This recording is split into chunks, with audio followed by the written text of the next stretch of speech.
to the flag of the United States of America and to the republic for which it stands, one nation, under God, indivisible, with liberty and justice for all. Thank you, and I'd like to welcome everybody here tonight, and I'd like to just make a statement. Please be aware that the meeting has been recorded for use on internet and on our local cable station. We've had,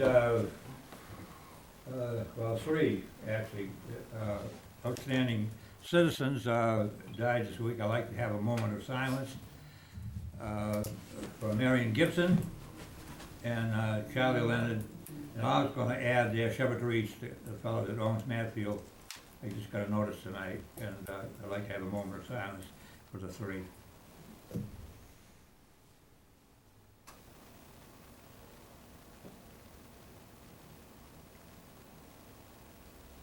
Thank you. Public hearings, appointments, one, Board of Selectmen business. First thing on the agenda, 61A land, notice of intent to sell, Stony Road, map 24, lot 175, Greg and Susan Smith. Vote on the town's first right of refusal. I would like to open up a discussion there, and if any other proponents here of that, You go first, Craig. you want to? Yeah, Yeah, your name for the records? Craig Smith. Yeah. How are you? Good. Yourself? Very good. I'm just wondering what it's gonna be used for, if the town purchases this property. Well, like I said, I know it's, that would be conservation. That would be a question of the conservation would have to answer, you know? I don't. Well, no, it would be us, if we just had to purchase it, it Yeah, would be us but, purchasing it, not the conservation commission. What would the town want to use it for? Well, I think first we need to discuss if we want to, For what? if we want to purchase it. So we met in executive session 2 weeks ago. Right. I think at that point, we're inclined to buy it. I know this morning I talked to David. My understanding is that the plan is to build only one house on it. Honestly, for one house, I don't know if it's worth purchasing at this point. It seems like it's mostly wet. I don't know what our use would be for this. I don't think we could fit too much on it if we wanted to do fields or something along those lines. I don't think it would fit much. I think if we were to purchase it, it would really just sit as a vacant parcel. Indefinitely. Yeah, well, I learned today, I thought there was more than one lot, and I found out that it's only one lot. And I don't feel, and that's in a very, very high area of, you know, real houses. I mean, a lot of those houses, I see them when they get on the real estate pages, they're $800,000, you know? And I think the asking price on that was $200,000 for one lot, you know? I know lots are hard to get in West Bridgewater, and I'm quite sure whatever we do, the thing will get sold. Denise, you have any comments? Well, I spoke with David about it earlier as well and learned that it is just one house lot. Yep. And I don't really see any significant value to the town in that one particular lot. At $200,000, is that correct? Yes. Let me ask you, where does it board the conservation land there, on that river over there? Is that? Yep, so you'll see here that the motivation of the Conservation Commission as to purchasing the property, and the discussion that we had at the last meeting, is that you'll see that that 61A land in heavy green is the proposed lot owned by the Smiths at this point. The property directly and adjacent below, where it says town land, is currently owned by the Conservation Commission. And directly across the land of that Stony Road is state land, which is a pretty large parcel. So the thought process from both the Recreational Space or the Open Space Committee and the Conservation Commission was we would like to be able to have trails, be able to have some type of outdoor recreational facility, basically for hikers, anybody who wants to enjoy the property. And so what they were going to do was that they were proposing that they would put a small parking lot on the property of 61A land, and therefore people can then traverse out to the other land and across the street over to the state land. Currently, the Conservation Commission receives complaints for people who want to use the state land because they have to park on Stony Road, which obviously one is not safe, and it's a pretty narrow road out there. So that was the motivation as to what they were looking to do. On that property, for people, I've been in that area, I've been there for well over 30 years, man. For people to walk through that, you'd have to have boots on, that it's so wet back there. The state land, are you referring to the State land also, yes, And the whole thing conservation is land wet. also, too. Yeah. It's soaking wet back there. It's just since they built on Mill Pond Road and all those houses back there, I have more water on my property. Where that brook comes through to the pond, on this side of that 61A that you're planning to buy, part of it, it's just, it's wet.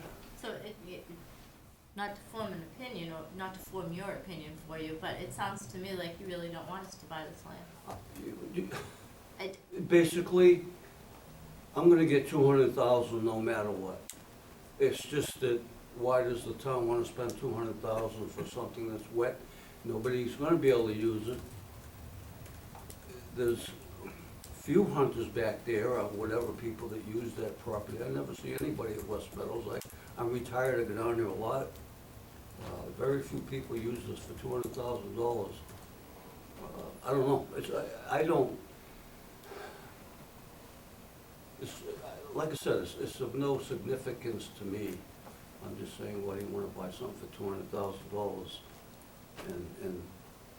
And this gentleman here also, it kinda upsets me a little bit that he's put so much money into doing all this. He went through conservation, he went through all kinds of stuff, revised his plans. You know, to me, that's not a fair thing to do after what he's been put through. But like I said, I'm not losing either way. You're gonna pay what he's gonna pay. Yeah. Right. So it's just, I'm just telling you, you say you're gonna have people that can use this property. I go down there, you can't use this property, people are not gonna walk through wetlands. And your intention is to build one house? Yes. When we started, we had the two on Stony Road, and it was proposed for 5 in the back. And we were gonna, build a road, and through conservation, it came down that it was 1. And certainly disappointed, and I didn't lose any money, maybe Craig did, but it's up to the town. But the only reason I came tonight is if the town does decide to purchase it, what happens to all the money I've spent in engineering and conservation and all, this is what, 3 years, 4 3 years? years, more than 3 years, this is why I'm frustrated. What is your name for the record? David Cruz Properties. I own, well, it's actually 13 and 15 Stony Road. They say zeros, but it's 13 and 15. Does anybody else want to speak? Yeah, how big's that lot size? For the rec- Just under 5 acres. And it's already perked and everything for a Yeah. house? Yep. And if it were to go on the ballot for the town to buy it, would it make this year's agenda as an article? It would make the special town meeting. Correct, David? This would Correct. be on the agenda for the special town meeting. I'll make a motion not to exercise the first right of refusal. I'll second. Yeah, I agree with you. I don't think, just leave it as a lot. If there's no more discussion, I'll call for the vote. All those in favor? Aye. Aye. Okay. Very good, thank you, sir. So we will send a letter out to you, so that way you have it as an official vote, and then that way you can then go forward on your transaction. Okay, very good, thank you. Thank you, thank you. It seems like the right thing to do, Like I said, I'm not, Especially with you. didn't bother me either way. Yeah, Either way, yeah, I I know. was gonna get my money, it's just a matter of what he had to go through, that's what. Well, thanks for coming in. Any other time we can help you. Nice when you have buyers and sellers that get along, huh? Oh, It's a yeah, rarity. that's good, that's good. Okay, thank you, have a good evening. Okay, you too now. Okay, B, vote on a purchase property, 126 Lincoln Street, 128 Lincoln Street, and 130 Lincoln Street, 134 Lincoln Street, all owned by Russo Greenhouse Trust, totaling 15.5 plus or minus acres. Please note, these parcels were subject to the litigation in the executive session on February 19th, 2020, page 26, 22 and 26. Okay, this is a piece of land that most of us know where Russo was, and they're no longer out of business. And this is a piece of property that's come up. We have a recreation committee that's very, very interested in the town buying this for soccer fields. It's not all buildable. I think about half of it is, but now it's been checked out there. There was a rumor going around that it was polluted. Dave, that's all been checked out? Is that correct? So we're in the process of doing our due diligence now. I've spoken to You don't want to buy a piece of land that's polluted. I fully agree. So what we've done at this point is that we have spoken, or I've actually personally spoken to the engineer. Originally, all of those front lots were going to be homes, Yeah. and they've already been perked. So the planning board has already issued permits for 8 buildable units. And as a part of that process, an engineer already had to go out and do soil testing. So I've already spoken to the engineer. I am definitively positive that all of those pink areas there, that we do not have any soil issues. The only concern that we do have is in the back, and I think it's 130. It's the top left-hand corner in the middle one, 128. So right behind, back where the line is, right before you get to the water area, there is a large mounded area. The conservation agent and I walked the facility for about 45 minutes as part of our due diligence. There is a large mounded area there that is not naturally formed.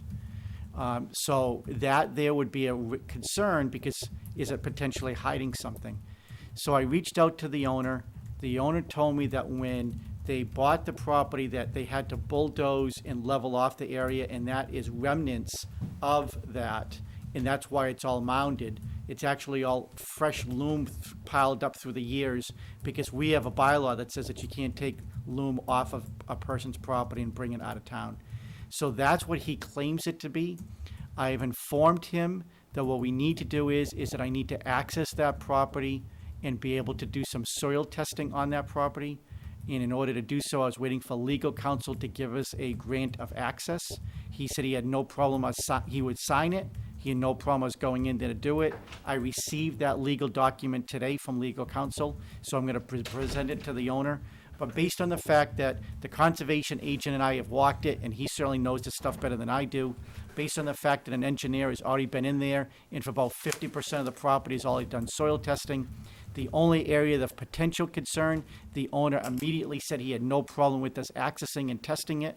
And the fact that I'm now going to have legal access to do it, I feel confident with what we know now that we don't have any issues. But we'll go in, we're going to do our due diligence over the next couple of weeks. Obviously, I'm going to request that you call a special town meeting. During that period of time, if it comes back with tests that are no good, then we'll cancel the meeting, if you want to go forward. But at this point, with everything that we know, it is not polluted. In the only area of potential concern, the owner has immediately granted us access to begin testing. He feels very confident that there's no issues. Now, there was a mound. Are we talking about the same thing? The mound, the pile that was over there, the highway was supposed to go over and That's exactly the same. is that what we're talking, the That is- same thing? That is correct. Okay, all right, so at least I know we're talking about the same thing.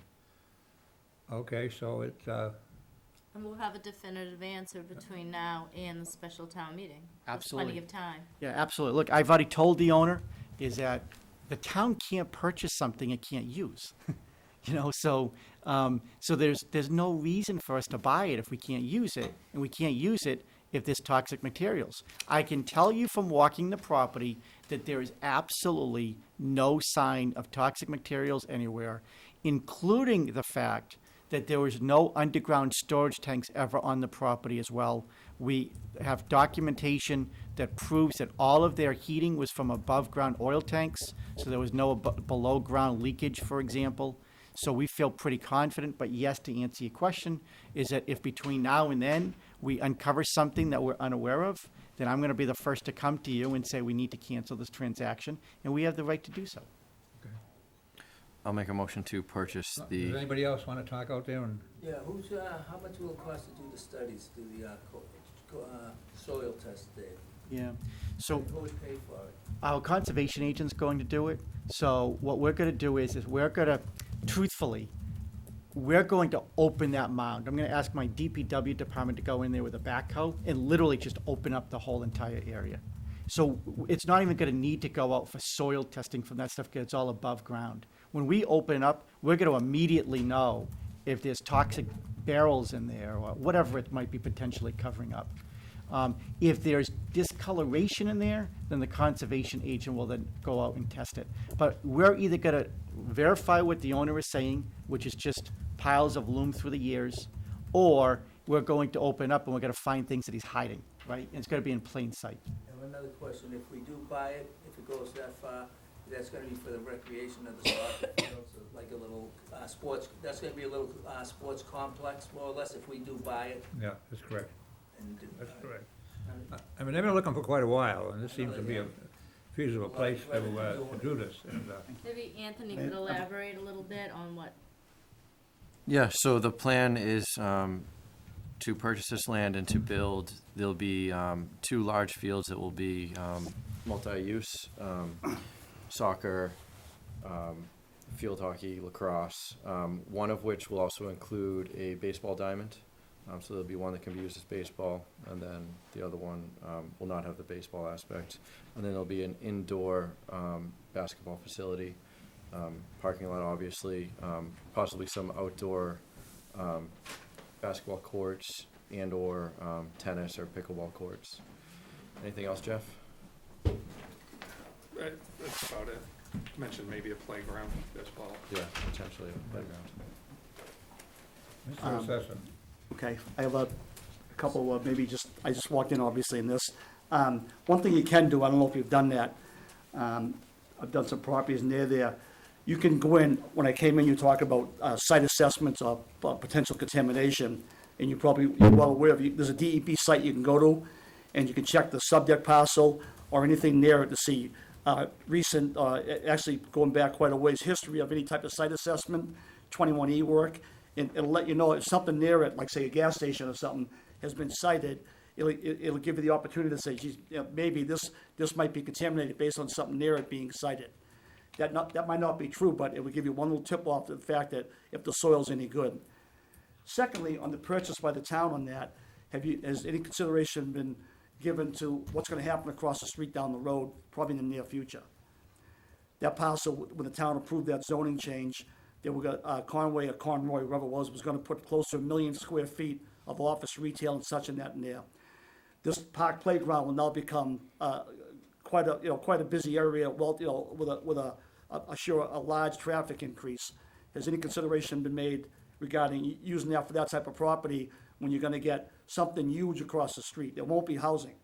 It'll be, with the broad frontage in 24 and all the other amenities that we painstakingly went through in that town meeting, 7 or 8 years ago, to approve that zoning change, and it was about to happen, but the economy went south. They've got maybe 40, 50 acres of uplands in there to build that, so it's gonna be some considerable, extensive use in there, right across the street.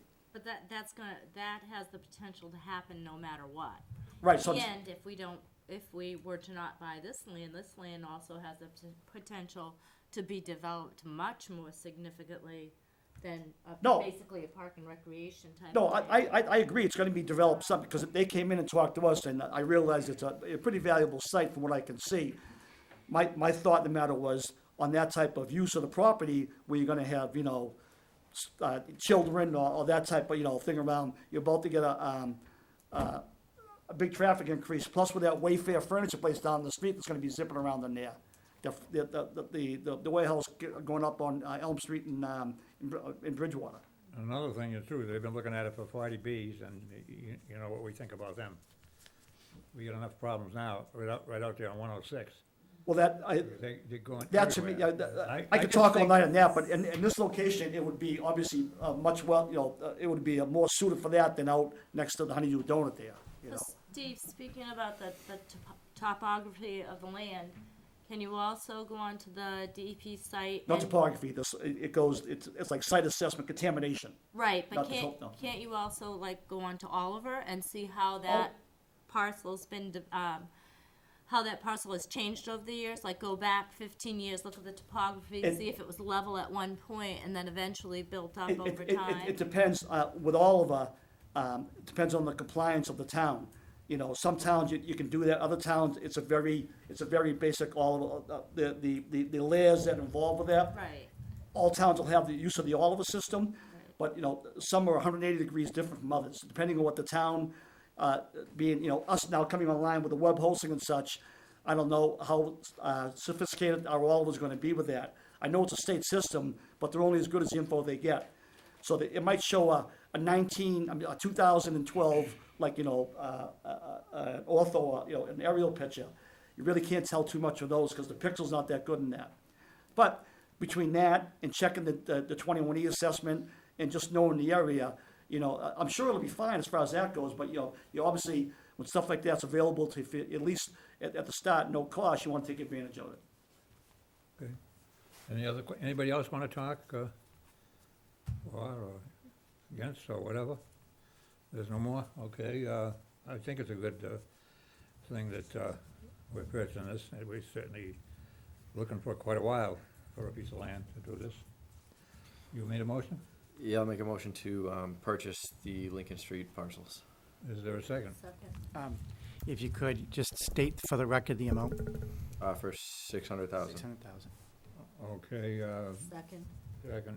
There's no more discussion, I'll call for the vote. All those in favor? Aye. Aye, unanimous. Good luck. Thank You're gonna be busy. Okay, all right, moving along, town meeting, special town meeting, set the special town meeting, date. Yep, so obviously we've discussed this date. We have to worry about posting requirements according to state law, our local bylaw, and also what's available at the school. And as a result, we are targeting March 30th. So I'm looking for a vote from the board as to whether it'll be March 30th and also whether you prefer it to be at 6 PM or 7 PM. Okay, is there a motion for this, and would the board wish to start at 6 or 7 PM? So I'd like to make a motion for the meeting, special town meeting to be on March 30th at 6:00 PM. Okay. Second. We have a second. Any other discussion? Hey, can I ask, why do we have to have a special meeting before the annual meeting for something like this? Couldn't that just wait for an annual? Well, it's got something to do with the Russos that really have to do, get this done, you know? Just asking, Yeah, just wanted- yeah. that's Is that correct? Just saying. Well, it was a combination of factors, but specific to the Russos is that they're still marketing the property until I get a purchase and sale agreement signed. And obviously, they didn't want to sit on it going through the best-selling part of the year, which is the spring, and then in May, it loses. So this is the reason why we're doing it, more or less, for this. Yeah, because we want to lock up the property. Fair enough. Any other discussion? Okay, Denise, you made a motion? Anthony seconded it. Seconded, you were seconded. All right, if there's no more discussion, I'll call for the vote. All those in favor? Aye. Aye, okay. March 30 at 6 PM, all right. Open, special town meeting warrant. So moved. Is there a second? Second. Okay, any discussion? All those in favor? Aye. Aye. Aye. A vote on, placing articles on the special town meeting warrant. So before you, you will see that entering the meeting, we had 4 proposed articles. Article 1 is in reference to the Russo property, which we would be asking the town to purchase for $600,000.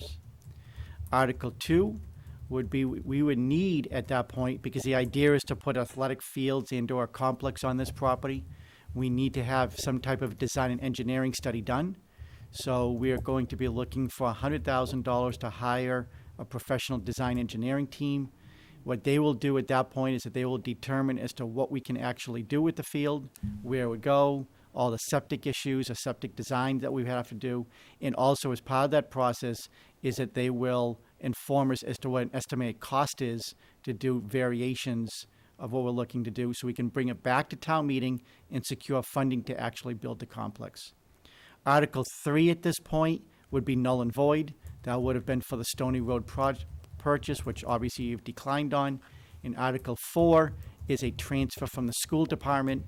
As part of the process, when you inform me that we're going to call a special town meeting, I inform all department heads that they have an opportunity, that if they need to place something on that's time sensitive, that this is the time to do it. And the school department is the only department that sent something over, and they are requesting to do a transfer of a couple of articles to augment their FY20 budget, because she says that she won't have enough money in her current budget. Well, how does the board feel about the articles? I know we opened Pandora's box when we opened a special town meeting. And the school issue was in there too, but how essential is that? Something like that normally goes to a regular town meeting, and I don't want to say we're holding the school back, but how essential is that to be on a special town meeting warrant? So I'm okay with the first two, but I have an issue with the 4. When we have a town meeting and the town votes to appropriate funds to specific projects, I don't think we should be turning around at the last minute and asking them to use that money elsewhere without sufficient analysis and us looking at it. This is just sprung on us, so I'm not in favor of it. Yeah, no, I agree. I mean, Yeah. I think the appropriate place for that is at the annual town meeting, and we'll also have the added benefit of knowing where the school will come in, or a better sense of where the school will come in for the fiscal year in May opposed to in March. So I don't think it's absolutely necessary to do it now. I think there's no concern with waiting until May. So what we'll do, we'll vote on the other articles, and we'll leave that article for the, I'll make a motion to place Articles 1 and 2 on the warrant for the special town meeting. Second. second. Any other discussion? All those in favor? Aye. Aye, unanimous. Okay, I'll make a motion to close the warrant for the special town meeting. Second. any more discussion? All those in favor? Aye. Aye, so voted. Sign special town meeting warrant. Is there a motion to sign the warrant? So moved. Second, discussion? All those in favor? Aye. Aye. Okay, moving to E, vote on quote for the finance committee. That's the one that makes the book. Yep, $1,500. I'll make a motion to approve. Second. Is there a second? Any discussion? All those in favor? Aye. Annual town meeting dedication, where we had what, Tom Green, and how do you want to do that? He passed away last year, and what, a former town clerk? Yes, Yeah, and, Nancy Morrison. Yeah, I'd like to see it dedicated to both of them, you know. They both were good public servants. Yep, I agree. Make a motion. Is there a Dedicated to second? both Nancy and Tom. Second. Okay, any other discussion? All those in favor? Aye. Aye, okay, moving along, G. 7:15. Oh, God, we're a little bit late here, but, all right, budget 1410, assessors budget. And we have Mr. McCarthy and John Donahue here, and sitting in the back, one of the assessors. Thank you, John. Okay. Well, thank you.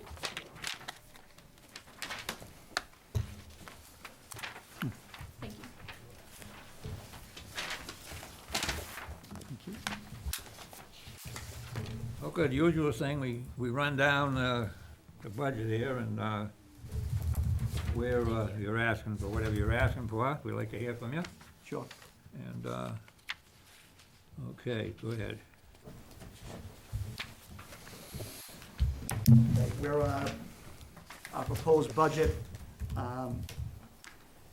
is seeing probably a larger increase than normal, and half that increase, it's 12% over the previous year, as submitted. About half of that is, we're looking for the board's in favor of, and we've talked to the town manager previously. Last year, you guys were in favor of it, to make a part-time, downstairs we have 1.5 on the clerical staff. We want to make the half person, part-time person, not a half person, part-time person, full-time. There's a need for that, And in my opinion, there's an urgent need for that, so we put in the increased money to make that person full-time. What's that money amount to? The two, I'm not sure of the breakdown, but the two salaries combined, as shown for request in FY '21, is $93,320. The appointed official increase, the increase was put in at almost 6%, just for budgetary purposes. It won't be that high. We haven't negotiated that contract with John. That was put in that amount, so in fact, that amount, what we're asking for will come down. I don't believe that, with the contract will be that high, but it was put in there just to cover it. Anything else I'd be glad to talk to you about. We're now gonna be paying our maps, finally, after all my years here. And we held back for different reasons, but our maps now, through our vendor, are finally coming online, and our property record cards are already there, so there's an added increase with that. And then the other stuff, the consulting services with our vendor, and any preparation for court cases, all the usual stuff, contractual services, record preservation, all the stuff that the office needs going through it in the course of a year.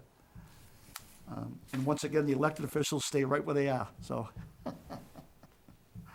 There's a part-time position there. What was he being paid then? Now? the clerk, Yeah. well, The increase would be $15,070. Okay. That's just salary. Then you also have to consider benefits. All the benefits. On top of that, and what's that usually cost the town? Probably about another $20,000 a year, roughly. Medical, sure. any Sure. other, so we're really talking, full effect to the town is more around 35. And last year, I'll remind you, we came to this point and went to the FinCom, and it was put through wholeheartedly, but then at the last second, the town manager needed a need to find some money in different budgets for either personnel, right? So it was approved going through this process up to the last second. In talking to the other board members in our meeting, I know you don't want to hear it, but I really see a need for not another, this part-time person going to full-time, and I know it's not gonna happen, but I'll say it, I'll speak on it, another part-time person. The office gets that busy, and it would be good practice to have, 2.5 people, and that's not gonna happen, but at least I'm hoping that we can get at least the part-time girl who does an excellent job for us downstairs, up to full-time standards. So Steve, I was never in favor of changing this position from part-time to full-time, so I guess I'm a little confused on where there was approval to do that. I believe. I remember the meeting, and I remember speaking that I wasn't in favor of it, so I don't think there probably was no formal vote on it, but our budget as, when we came out of here, our budget as submitted, there wasn't a formal vote on it, but it was the same thing last year. We tried to go full-time. It wasn't a question of the benefits or whatever, but It may have been that you voted to pass it on to the finance committee. Right, yeah, which is sort of customary in Sure. most cases to Yep. pass it on to the finance committee. So I just wanted to clarify, it wasn't an approval. no, I never said that. Just, you got your blessing. I misunderstood. Yeah, okay, yeah. We try to, fulfill your requests. I mean, we had John there, and he was part-time, and then we came to the thing, I stood up in full-time position, and you're still having the outside assessment come in, and this labor thing is getting up, and I don't really know if, Well, I would like to hear from one of your assessors, Paula Bunker over there. Paula, what is your read on this? As far as the budget with the staff increase, Yeah. I was against it the first time we tried to do it, and I'm still against it at this point in time. Against it for what reason?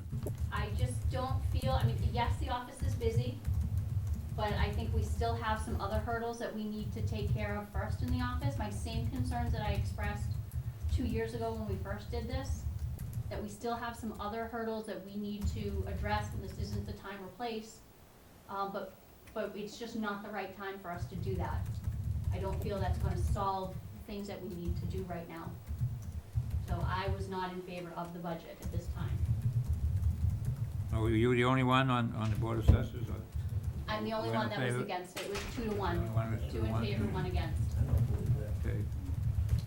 All right, and you say we're not looking at a 6%, so what is the percent increase we're looking at then, For if we're gonna do this? our total budget, The total right now it budget. shows down the right-hand corner, 12.56%.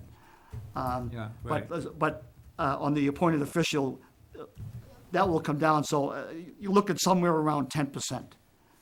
How will the appointed official come down? We got to negotiate his contract. His contract for another 3 years. So just for this budgetary purpose, we put in the 5.8% increase. But I don't see his contract being negotiated for FY '21 at 5.8% increase from over last year. The 90 grand was put in just for purposes of, for this budget here. But that has not been negotiated yet with the board. We haven't gone into executive session, which we will be, but we haven't done it for this. That doesn't seem like a good strategy, because he's sitting here knowing that you've put $90,000 into a budget and asked the town to fund a budget for $90,000. So why wouldn't he ask for $90,000? I wouldn't. Okay. It's really just for budgetary purposes. Obviously, we're on timeline to submit a budget to you to get the first. We haven't negotiated a contract, so it's just to fill a number. I mean, it would seem more fair to put in the number that you think the town should pay for those services. And then what would happen if it came in above that, then we'd be looking for the dough. Then you don't go above that. You set a number that you think is fair. And I'm just saying, I'm not, because this is what the town is going to fund. Is what you're asking, and if you're telling, Yeah, I'm not you're su- saying I'm putting in 90 as a placekeeper, but don't worry about that, it's not gonna be that number. Well, if you don't think it's gonna be that number, put in what you think. We haven't negotiated. I wasn't sure what it was gonna be, so I wanted The to be, number is there. yeah. Because we were looking for a level services budget. Quite frankly, I wasn't in favor of a level services budget. I was more in favor of a level funded budget. And I know that's difficult to achieve because certain costs do go up, no matter what. You have your contractual and then you have your service costs that can go up. But this is, That would be, 12.56% increase is right out of the ballpark.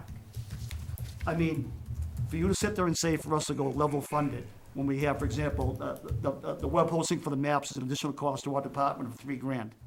And that's like I just said. What I said is that I knew that would be unfair because there are certain services that are going to go up no matter what.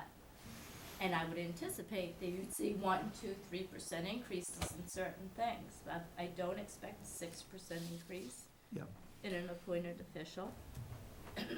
You know, I and- don't and- anticipate that when we say level services, we're taking a position from part-time to Yeah. full-time, and, I hate, don't think I hate, it's I hate to go, I hate to go necessary. back and forth in this, but like, for example, when part of our, on the consultant services is, appellate tax board preparation and experts, we have that at $6,000, right?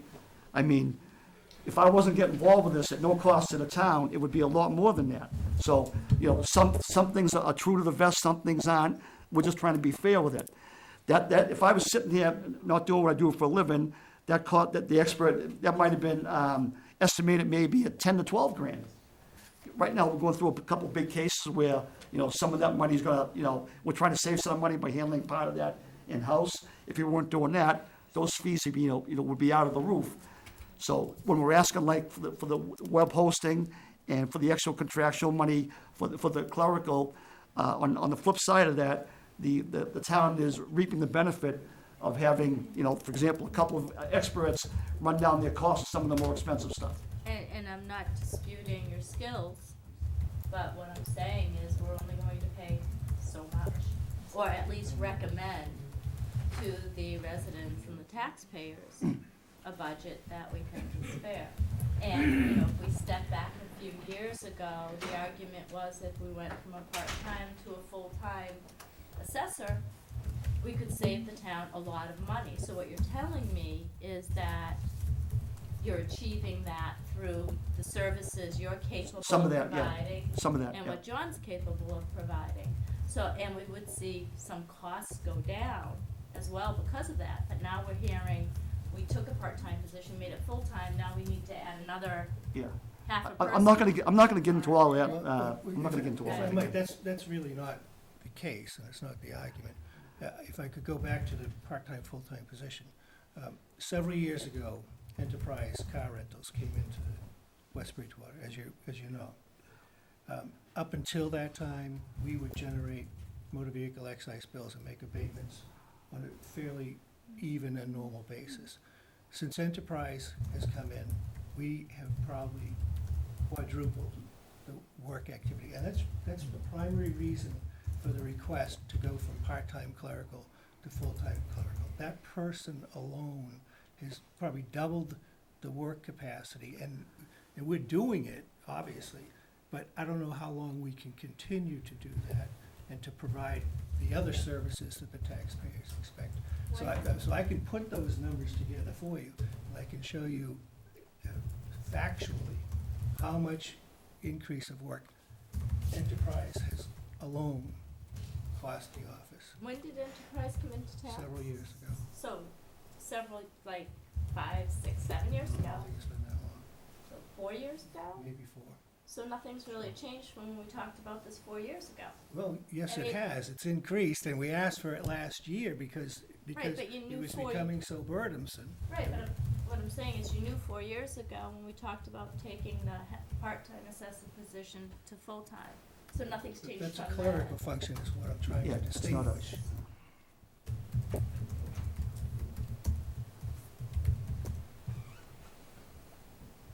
My problem, we're dealing with the whole town, now we come in and and most of it is running around the 2% margin, then I see lately, and plus benefits, then you're asking for another person, this is, part-time, this is where I have a problem, I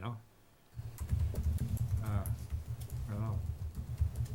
And usually, we wanna give you, that for what you need, but we start, adding people full-time, and that's, like Denise said, and I'm gonna say, is then you've gotta add the benefits and everything else to go along with it. Well, here we are. What does the board wanna do?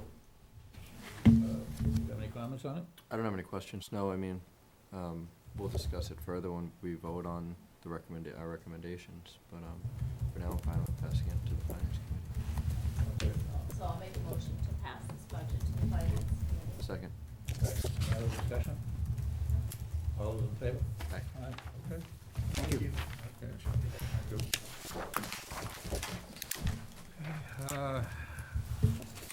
Let's see what we got, building inspector. Budget, 410. 410. How are you? Good, how you doing? In there. I was gonna give you this. I just had a breakdown of the changes and what they represented. Thank you. Thank you. Okay. The first line, as you see, the appointed officials, just the contractual increase, I believe it's 2% over last year's salary. The second line item, the clerical salary, we've got a contractual increase for Karen, her salary. And we're requesting a full-time additional clerk to help out with the workload. So what kind of a raise of the clerical salary? I mean, what percent is that? 2%. Oh, that's a 2%, okay. All right, and contractual increase of 1,270 for Karen Lavin, okay, 2%, okay, I got it. Full-time clerk requesting 40,194? Yeah.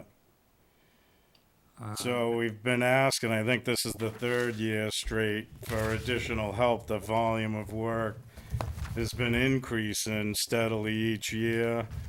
And it's to the point now that nothing's happened. We haven't had any additional staff in that basically the stress levels in the office across the board, myself, Karen, and electrical inspector. It's too much. We're getting to the breaking point. But you do have a part-timer, right? No, we don't. We're relying on the senior program to, Okay, that's where that girl comes from, the senior program, right?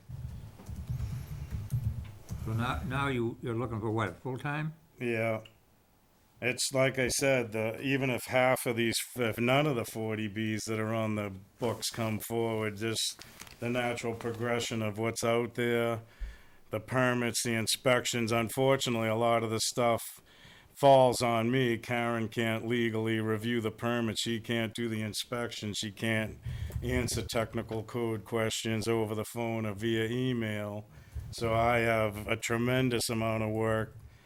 And because Karen's inundated at the window and on the phone, a lot of letters I wind up typing myself, which is further putting me in the hole because I have to get certain things out to expedite the project. Like, as the trampoline park, we had an updated inspection yesterday, and I updated the list of issues across the board for building, fire, electrical, plumbing, and gas, which she wouldn't have been able to do anyway. So those things, to keep them expedited, I have to, as soon as possible, get that stuff out so they continue on with their project.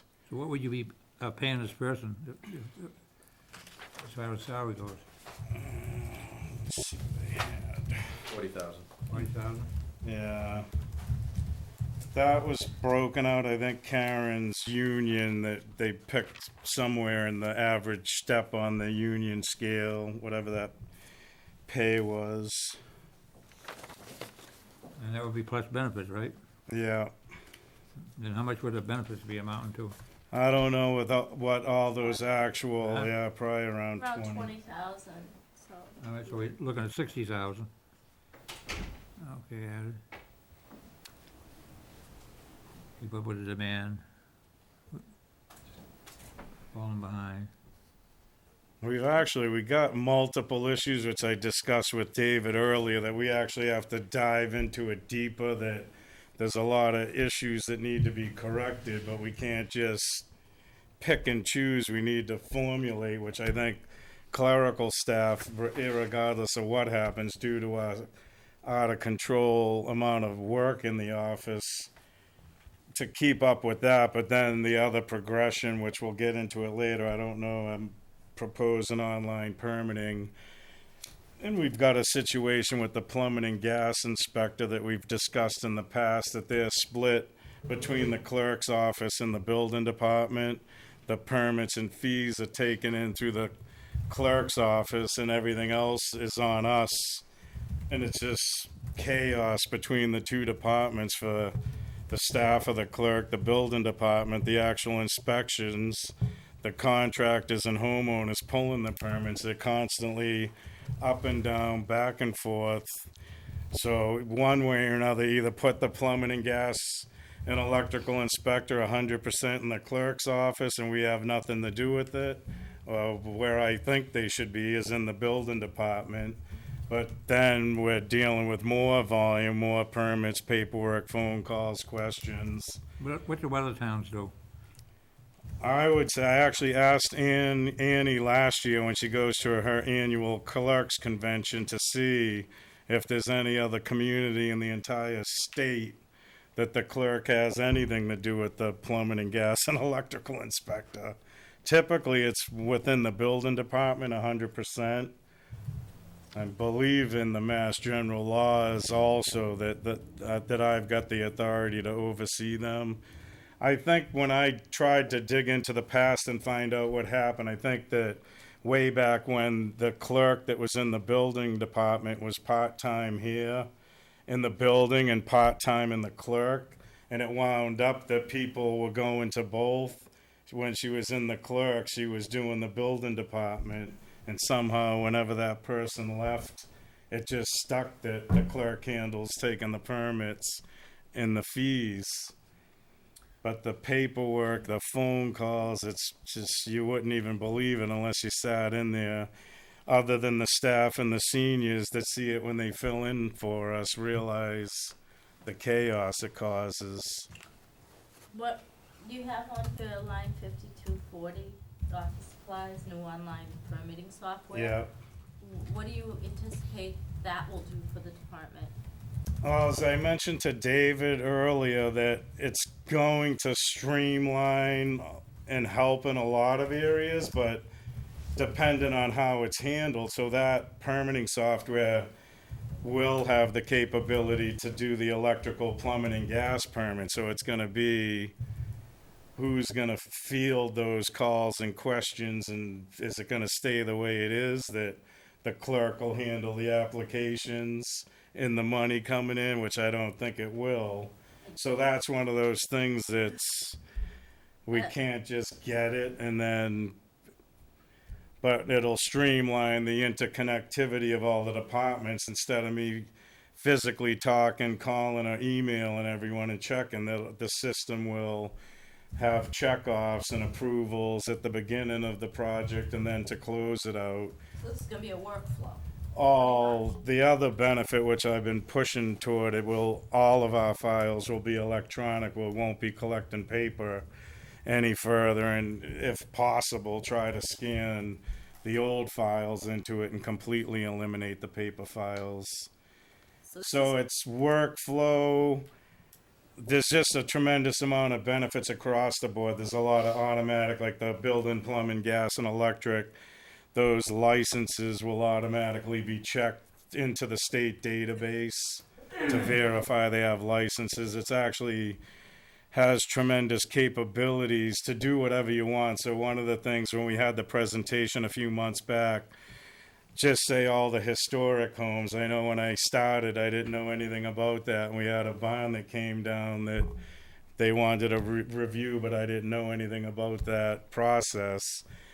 But all the historic homes, so the whole system's tied to the assessors database, so we could tag all of the properties that they have with the historic designation, and or there's some that's on like what I call their critical list of ones they're keeping an eye on. Then the general bylaw is anything built prior to 1930.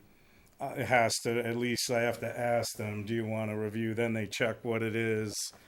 And that's actually the first thing I do with every permit. I go to the online assessor, when was the thing built? All right, actually copy it, note, and put no historic review required and keep it with the permit. Or yes, emailed historic awaiting response with the date. And then they tell me, so this would, on that simplified, I'd automatically know, all right, that's on their critical list. It's mandatory that they're going to want the review. Anything 1930 or on, it would just, all right, this is a pre-1930. Then the sign-off buttons, I'd click historic. It would shoot them an email. They can review it and put, no, we're good to go, approved, accepted with the digital signature and the date. That's a permanent record. So putting that into place and, looking at your average weekday, how many man hours do you think you're looking at saving with this online permit? And it's hard to say, like I said, because of the disconnect with the electrical and plumbing and gas torn between two departments. And because it's right now, the clerks are doing some of their work, dealing with the people taking the money. If that all came up, that's putting more work load on to us, regardless if it's paper or electronic. They'll be calling us with the questions, the fees, what do I do? And we're obviously going to have people that aren't computer savvy that we're going to have to assist some people with manually entering the permit in, which that's whatever. The people in technology is growing by the week, but. So if you had to pick one of the two, either a full-time clerk or an assistant inspector, which is more important to you? Right now, the clerk, because the clerk is gonna help more, whatever. The inspector's needed as well, but the clerk will, across the board, like I said, we haven't gained any ground, and this is the third or fourth year. and without taking the steps to start somewhere, we can't consolidate one way or another or go to the online permitting without the help and just the volume of work. Like I said, a lot of the clerk's work I'm doing with letters, and luckily I can do it quick, but it's still, if I gotta type and spit out 30 letters when the annual inspections come. So might it be a little more conservative to maybe look for a part-time clerk and the new online permitting service, so you can see by implementing both of them where you are? Yeah, that, Because you really can't say what the efficiency is. yeah, it's hard because there's so many variables. Like I said, there's things fund-wise, it will detect bounce check. There will be no more bounce checks to our office. It detects if the money's not in their account, it won't let them proceed. The money, the minute they hit it, is instantly in the town coffers. It's not waiting for us to take the checks to the clerk, and then I don't even know what the process is, but I'm sure it's not that day that the money's in the bank. This instant, a lot of, in the presentation we did, there's just a lot of other nice things that they can make it do whatever you want. One of them was, we've got the, I don't know what the MGL is for if the property taxes are owed, we can halt any permits. So the treasurer could have a database with people who are overdue that would, same thing, tie in. No, you can't, we'll just kick the permit out until the taxes are taken care of. So that just department interconnectivity would be streamlined and a lot less emails back and forth, which each process just adds more and more time checking online. Is it historic? If it is, email and waiting for email responses.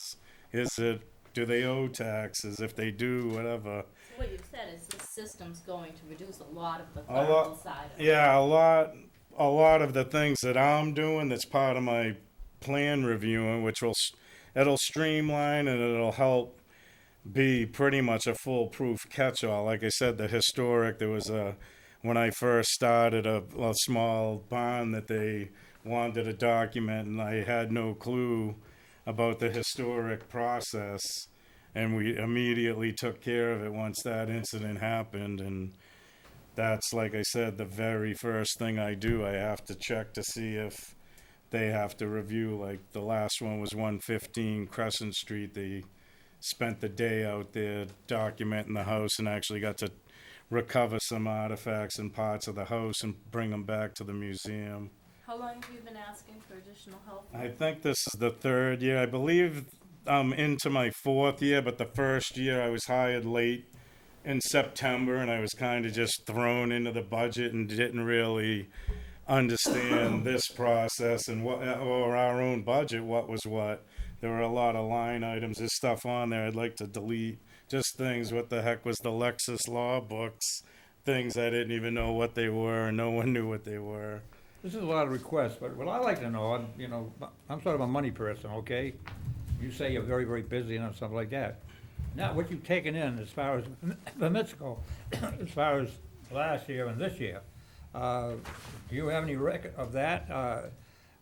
Will the extra permits justify, giving you some of these things that you're asking for? I actually 2 years ago, I had this sheet, but I'm not sure. You know what I mean? And you've always said something, the permits are not charging enough, to cover the things. We're working on that. I'd like to know the net money. I mean, are we taking in more money to justify all the things that you want?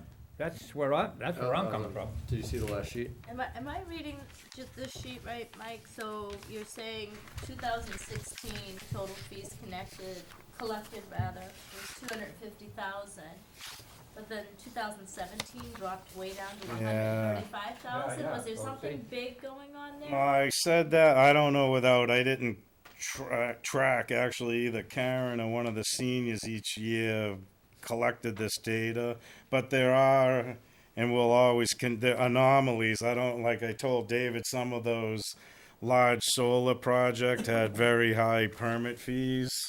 That probably spiked it. Denise, if you looked at the next column over, so the construction value was significantly higher, 21 million So could that have been like a market basket? Some large project like Yeah, that, that's probably. what I Those are was li- thinking, large- that's, Yeah.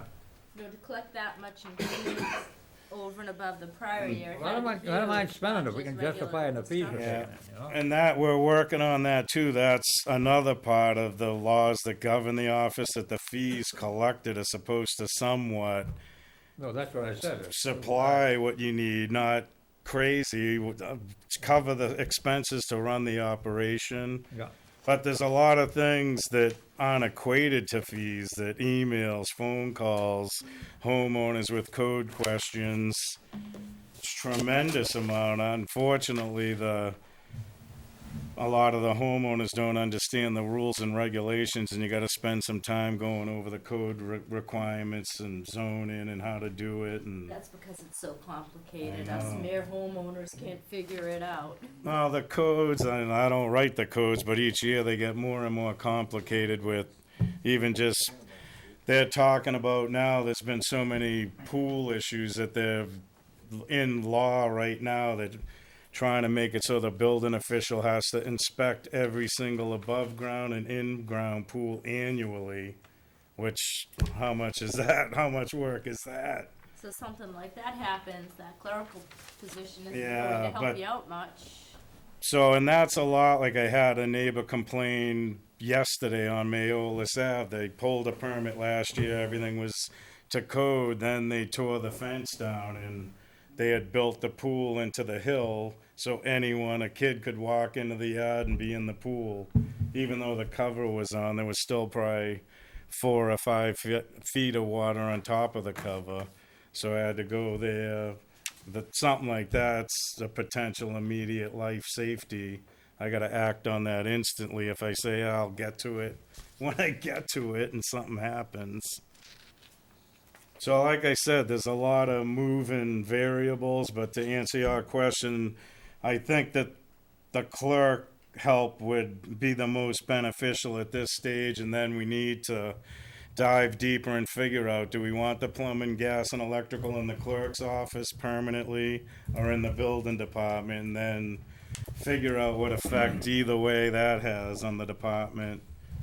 So if we give everything you want, this will show about a 56% increase, which is a lot of Yeah. money.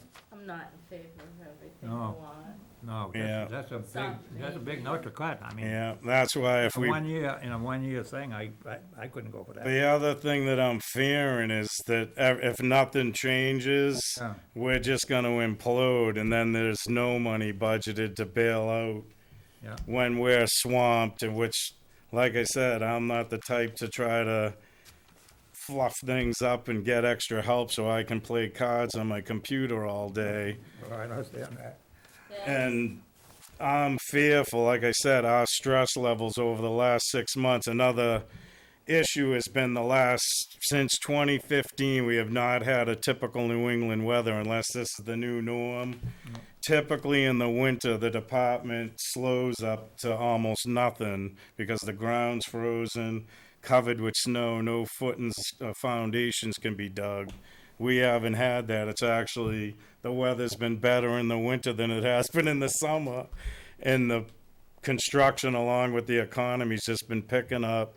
And I don't know where the ceiling is. I was asking earlier, at one point, Ed Gardner was hired in the past as an assistant inspector, and I said, we're way busier now than whenever that was. How the heck did that happen if no one thinks that we're busy now? And where's the ceiling? When is it someone having a heart attack or a stroke from stress, leaving in an ambulance, that, hey, maybe he really did need help? Dave, you have any recommendations on this budget or any comments? Not at this point, no. Like I said, the biggest concern is we don't act, and then I've been asking, and then it explodes, which I've had happen in the past, and it is not pretty when you got contractors that these projects are their livelihood, and you're not producing, acting quick enough because you got way too much on your plate for one person to handle. If you purchase the online permitting software, how quickly can you get that up and running? It will all depend, as I mentioned to David, the last community I worked in, we took because a lot of the people involved were uncomfortable. A lot of people are afraid of change. But the system's so easy, I literally think a grammar school kid could run it. We held it in-house for about a year, and we used it and got familiar with it. Everyone, I wanted them to know it inside and out, along with all the other departments that would be using it, because a lot of, like conservation, water, a lot of the people, instead of me emailing me, I'd be hitting their button that I need your approval, and when I hit the thing, it'll send an email, you've got a request for the building department for permit, blah, blah, blah, and whatever it is. Then when they open it, it takes them to that permit and all the electronic information, the site plans, the whole application, the whole thing.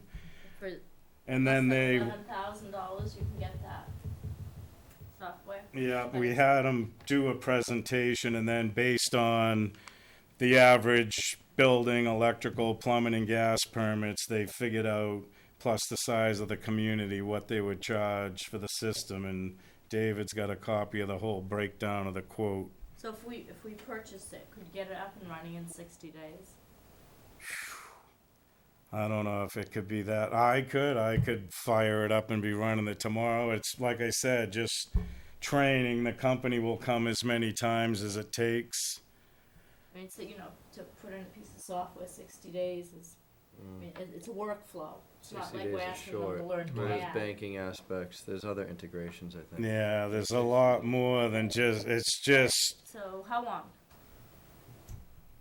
I'd probably say 4 to 6 months, man. I don't know. I don't know how comfortable the other department heads will be with the technology. Like I said, I think it's pretty basic to run it. Obviously, we would do it. I wouldn't just get it and then go live to the public. I'd want to get everyone comfortable so they're not making mistakes on it and then messing the system up. To learn it, all right, this. Yeah, I'm just saying, it's not like, it sounds like a workflow. It's not like teaching everyone CAD. Yeah, well, there's also e-commerce as well, Right. because it's And taking, So you'll need some website hosting.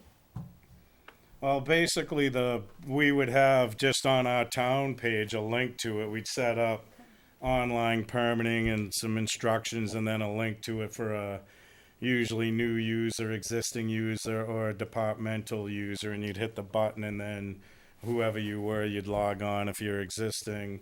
Once the applicant logs in once, they never have to put their info in. They just put the street address, and it auto-fills the contractor's name, their licenses, everything's checked automatically to the state databases. Currently, that's a piece of paper, so it I fills have to, out, right? I have to manually, all of us manually go check the state database. Sounds like there's significant time savings. most likely, yeah. No, I mean, there's 3 major proposals. I like the permitting software.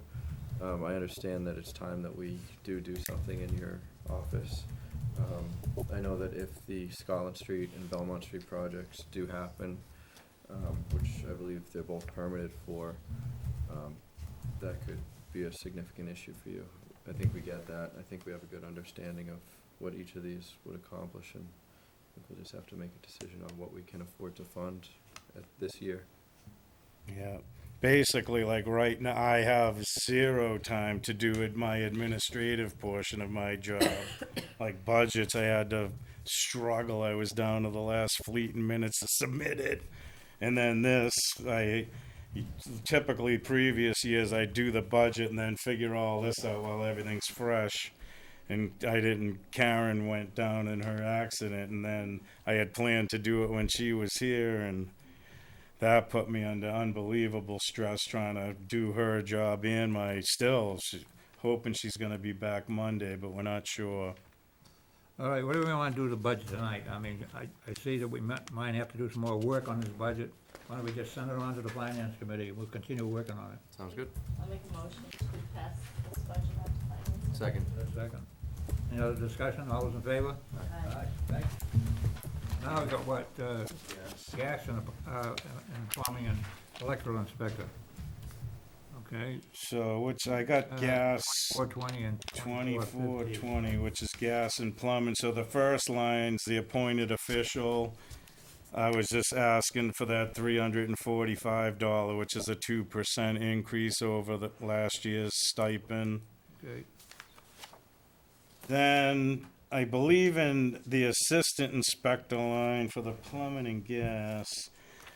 I surveyed the surrounding communities, and most of the surrounding communities' average is around a $2,500. So basically, the assistant inspector, if the main inspector's out sick or on vacation or is unavailable for an after-hour call, it could be from me, police, fire, some kind of emergency in the middle of the night, the assistant would respond. So right now we have $400 allocated for that, which if he covered for the main inspector for a week, the 400's, he's getting no benefits, no reimbursement for gas, no personal phone, no nothing. I think the 400's ridiculous, let alone actually our last electrical assistant left because he got called out like 3 times. He left dinner with his wife to respond to an electrical fire at Chili's, and he just got fed up for $400. It's not worth ruining my home life. So I was trying to increase that on the electrical and plumbing and gas. So when they're on vacation and or the after hours thing, it was a fair amount. Mike, so I see in the first half of this year, you spent $2,300 for the gas. Was there something unusual? 2,300. Yeah, I see year-to-date spending through 12/12/2019 is $2,300 for the assistant inspector. Actually, what was that? I forget now. Showing that fiscal year 19, you spent a total of 400, but yet this year, just through half of the year, 2302. On the gas line? On the I mean, assistant inspector line. Yeah, assistant inspector for gas and plumbing. Mike, on the assistant, think. on the assistant inspector, do we pay that as a monthly stipend, or do you pay that as a per diem when they come in? I think because it's so low, they just get it annually. Because it's, to break it up, it'd be ridiculous. The accounting, the paperwork involved to divvy 400 up over the incidence of vacation time. No, I agree, but I think that's the spirit of Selectman Kennehan's question is, if it's a $400 per year stipend, I don't understand how we spend $2,300. So do they get, they don't get anything additional for coming out? When they come No, out, they don't get, So if they come out 0 times, or they come out 1,000 times, they're paid that annual stipend. yeah. So they definitely cover the main inspectors either on vacation, whatever, sick, something. So I think what, so you're saying that all that was budgeted to it was 400 because it's a one-time payment. And we agreed to a one-time payment, so how did it go to from 400 to 2,300 if it's just a flat one-time payment? And I'm not sure what that was last year. It was, this current year. I mean, it could be something hit the wrong accounting. oh, it did. Actually, she didn't fit, now that you say it, because when I did the budget, I caught that. And Maureen corrected it. I went Okay. down because I didn't understand it. And I'm going, oh no, we're in trouble. They actually targeted Karen's, 1 week of Karen's pay got tagged to that line. But Maureen and the accountant have rectified it. They did that. If that's what it was. Knew that I knew what it was, but I couldn't remember what happened. So I think the line number was the same, and luckily Maureen picked it off in 30 seconds, and she made the notes and corrections, and then Kathy fixed it the next morning for me. So we'll get a Okay. corrected budget. Yeah, that'll be amended, and it'll be the 400. Yeah, I just made a note, but Mike is correct, that 5112 would be the same line under the other budget, so I could see how that could be an error, but I'll verify. Yeah, it was the same line item number. Okay, any other questions on Mike? Then the last one, I had the same. This intermittent calls is basically the same. right now, the plumbing and gas inspector, if he gets called out at midnight for a fire, or actually one of the recent ones, a house flooded out, he gets 0 to respond, which either he should be, I don't think the stipend, which I'm in disagreement with David on this, but it is what it is. It was done before my time, that either the stipend should be raised to try to cover. I did an assessment a few years ago, and I don't recall the actual amount, but I think you guys met it halfway, whatever the number was, with the surrounding communities that were operating on this stipend or per diem type of a system with the plumbing and gas and electrical inspector.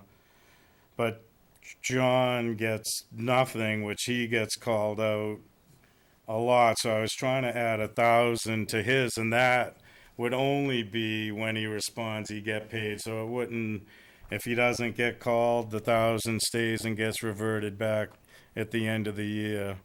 For the assistant inspectors, would it make sense to eliminate the stipend and do it per call? However much per call? We could do that. That would be a preferable, but I'd need to start tracking I actually did, and last year I said, we don't have time to track all this stuff. We need a person just to track every permit, every this, that, and the other. So I need to put something in there, but then track it and adjust accordingly, either up or down, based on some kind of average.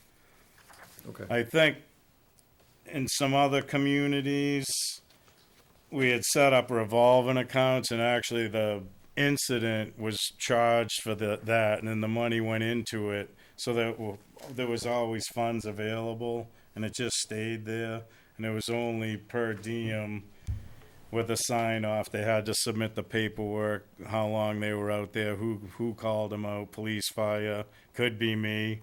If I'm responding to something, we need plumbing, gas, whatever. But that would make more sense, so you got a number for a number. Yep. Okay. And make that a little cleaner. Basically, the 2450 electrical inspector's the same, the 2% increase over his stipend, the same, asking to increase the assistant inspector. The intermittent calls on the electrical's only 800. He currently gets 200, which he, out of any of us, he's probably called as much as the fire chief, if not more, for power outages, windstorms, fires, you name it, almost more than me. He's responding to stuff that I might not get called to, and $200. And like I said, either the stipend should be cranked up to cover it, or the same thing. We'd be willing to go put X amount in, and it's paid X amount per time you get called out, and that's it. Instead of the flat fee annually, whether you do nothing or you work 10,000 hours. That's fair across the board for them and for you. Okay. All right. Yeah, we have one left, town hall. Town hall, one more, budget 19. All right, town hall, basically, I'm not gonna read all these up. I know I'm taking up time from whoever's after me, and the property maintenance janitor, basically all those are contractual increases for the security alarm, fire extinguisher, Burgess pest control. The fourth one is a new item. I was requesting $1,600 to annually these mini split systems. We've got a fair good amount of them in the building now, since these last 4 have been added last fall. And I'd like to have the money to maintain those twice a year, once in the spring before we activate the AC for the summer. And then again, these have heat pumps, so have the capability of giving us some heat in the winter. So in the fall, right before anyone would consider using them for heat, have them tuned up and cleaned again. A big problem with, I think we've got 2 of them that are dead in the building now. There was no maintenance to them because there was no funds to do it. So I prefer to be proactive and put a little bit of money into keeping the investment we just shelled out going for as long as we can. So, And if you'll notice, like down in the big room, you can see that they're dirty, that there's, how if old you, are they? I'm not sure, I think the one that is in what the early balloting room is, that one actually died a year and a half, or so that one's really old. And the cost to replace it was almost as much, I mean, to repair it was almost as much as to get a new one. So we're looking at trying to replace those, but also upgrade. I think we have 10, what I call window shakers, residential window units that are wall mounted, to remove those and put more heads. My experience And- with these are they're pretty maintenance free other than taking out the filter and washing it. Yeah, so that would be part of it, but they also outside, the coils need to be cleaned. We got a lot of, on that backside, a lot of dust, which a couple years ago shut the unit down. There was so much dust that the heat couldn't dissipate through the fin, so they actually power wash it. They said the interior components, that someone developed a system where they can actually power wash the thing right on the, not with a traditional, but they have a tray to collect all the water, and they can do a thorough cleaning of the filter and the interior components behind the filter. But I prefer to have preventive maintenance and not just keep using it till it blows and having short life expectancies, especially with the new units we just shelled out some good money to have installed last fall. Ollie, can I say, if you let these things just go because we're not making some, it don't make sense. And, I know a little about air conditioning, because, I got ripped off, because if you hire people to come in to fix them, maintenance them, you have no backup to see who's doing are they doing the right thing? They can come in here, look at, oh yeah, and hit the road, and then it screws up a month later. I'm not blaming it on you, I'm just making a Yeah. point. I mean, if Yeah. something breaks down because we don't have money to maintenance it, that's shame on us. Yeah. Have it fixed and just say whatever, we'll pay it later. All right, I'll make a motion to pass 2420, 2450, and 1940 to the Finance Committee. Is there a second? Any more discussion? All those in favor? Aye. Well, thank you, Tom. Thank you, Mike. Thank you. Yeah. Budget hearing, data processing?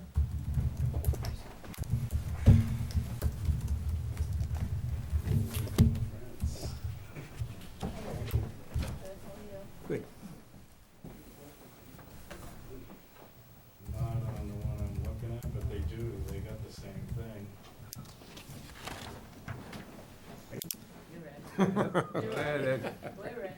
Go ahead, Okay, Ed. data processing coordinator, I just put in for 3%, which I've done customarily. Office equipment and engineering stayed the same at 1,000.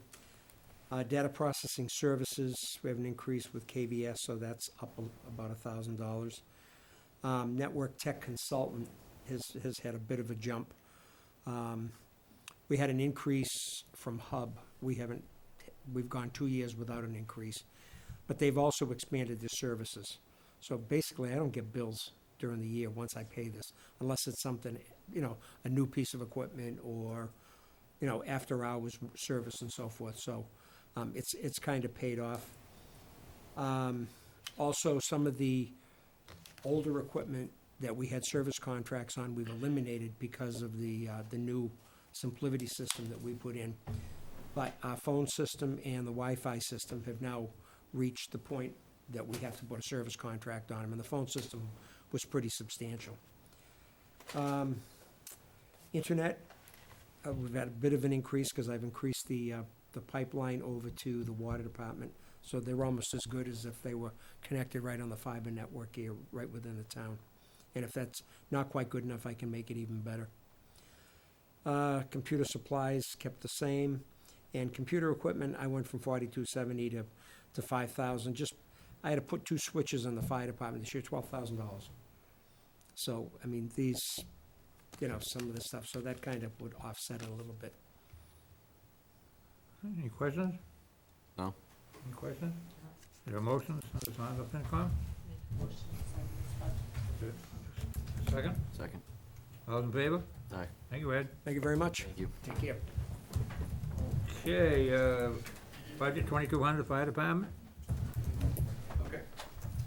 Good evening. Hiya. Chief. Thank you.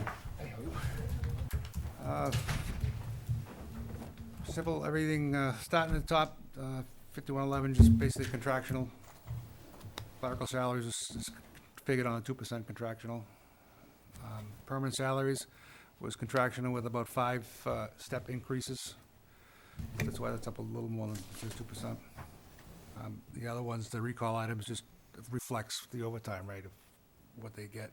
Sick time, I didn't feel this need to go up, I actually just rounded it down a little bit, so that's actually went down a little bit. We really don't have an abusive sick time with my department, so didn't feel the need to even increase that. Holiday coverage is the same, it's basically 3% time and a half to cover. Vacation line item is just still high because I got a couple of guys that increases their vacation time from 2 to 3 weeks, 3 to 4 weeks. Same personal, just same, just reflect the contractual raise of the time and a half percent of 3%. Longevity, several guys got their contractual milestones and longevity pay. And the only other one that's down is just dues and meetings has gone up for all the associations we belong to. Every one of them has gone up. Actually went up a couple of years ago, but I'm just trying to catch up now.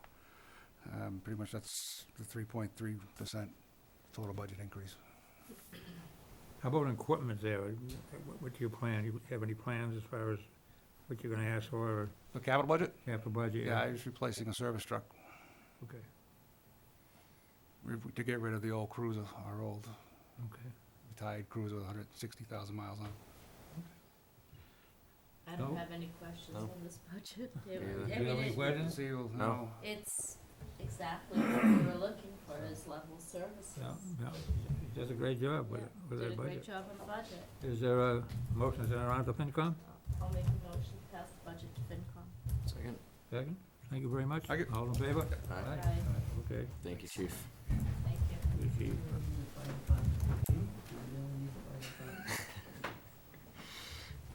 Budget hearing is 3200 at Southeastern Regional. Good evening. How are you? I'm doing well. Sorry to keep you waiting, but. That's okay. Yeah. No, I understand. Well, I'll start with the good news. Our budget request is actually down 9%, so we're asking for 549, He beat you, sorry. 335. Am I done? No. So that's kind of usually I end with that, but I'll start with that. So the FY21 amount is a decrease of 49,590. That being said, our total budget is up because of the Student Opportunity Act. We're actually up over $2 million in our school-wide budget. But if everyone received copies of these sheets? No? Does Alden not have a copy? It's in his meeting packet.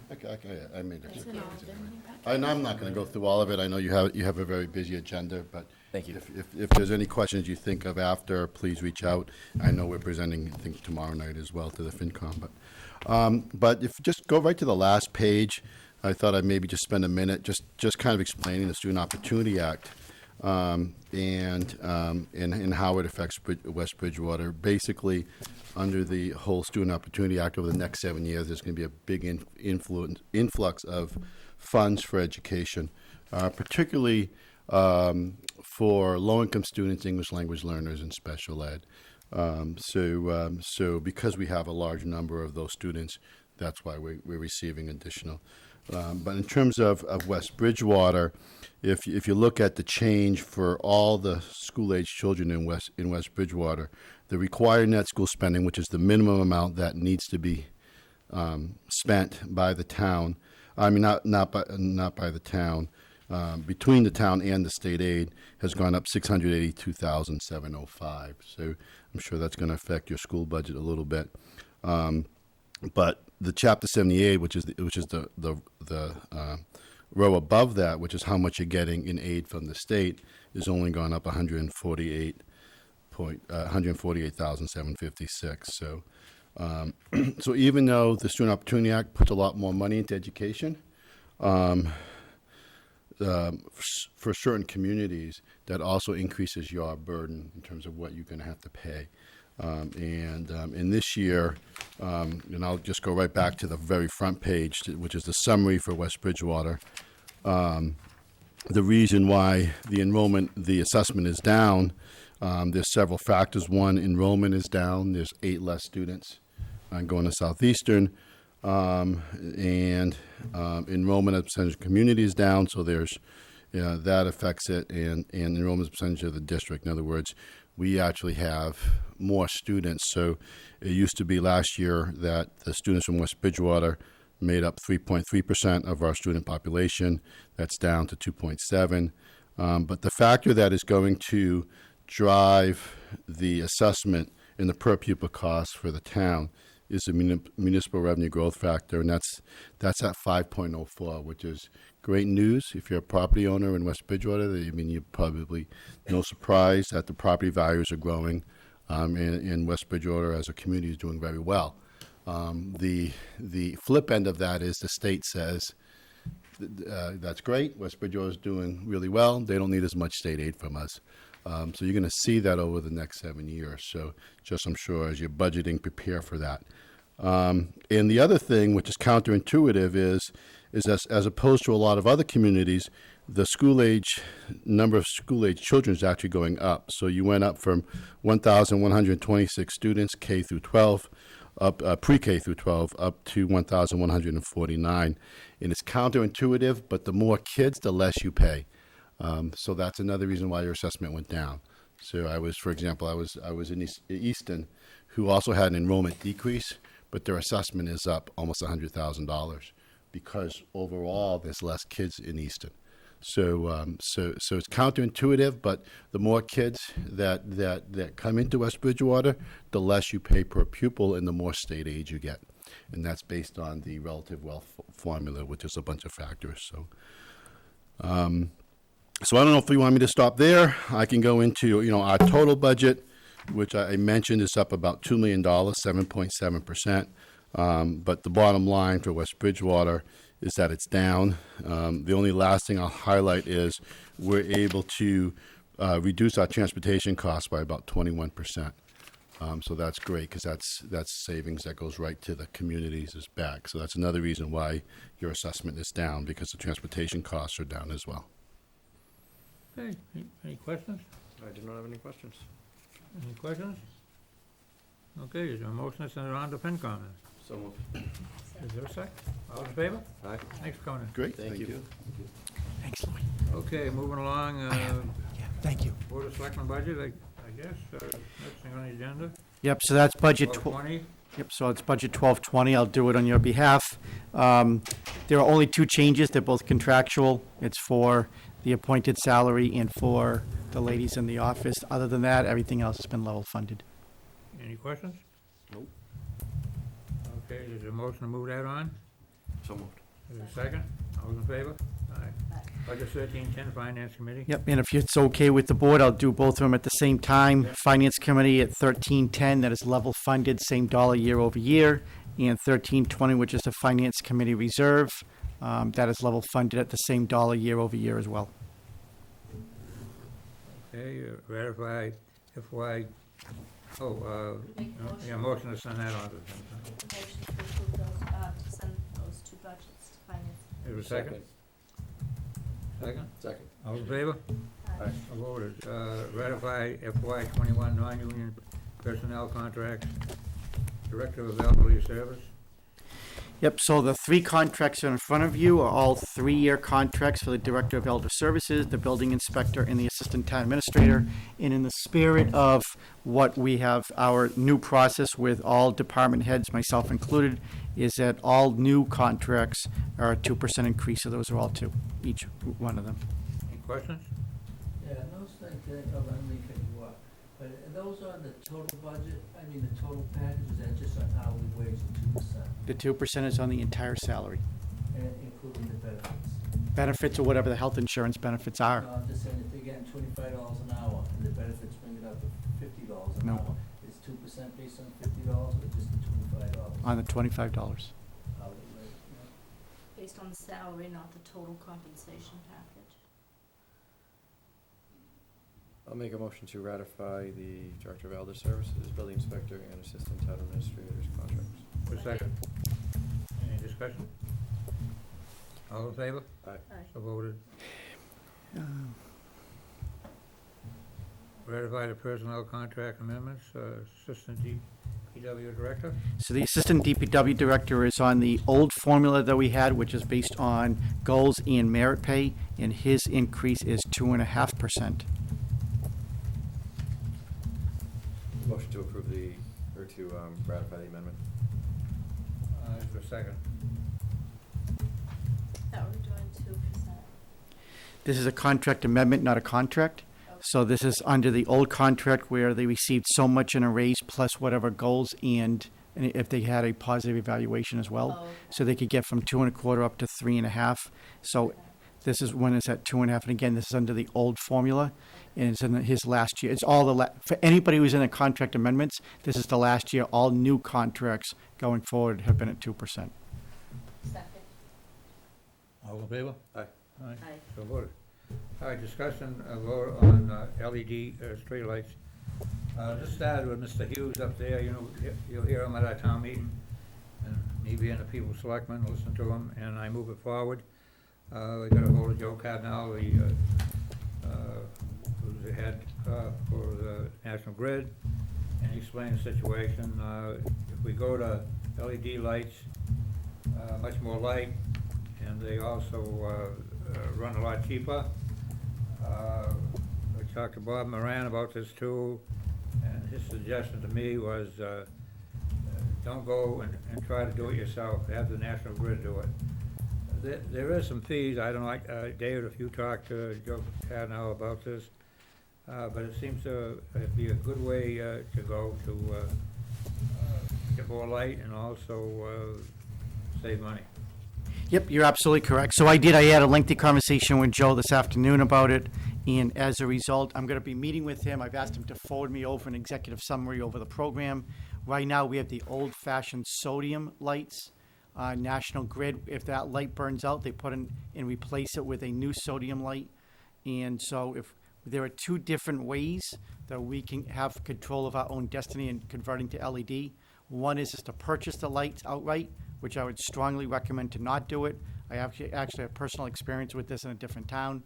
The other is to enter into a benefits contract with National Grid where they would perform the work, we would pay the fees, and now it's just a matter of what those fees are and what the money is.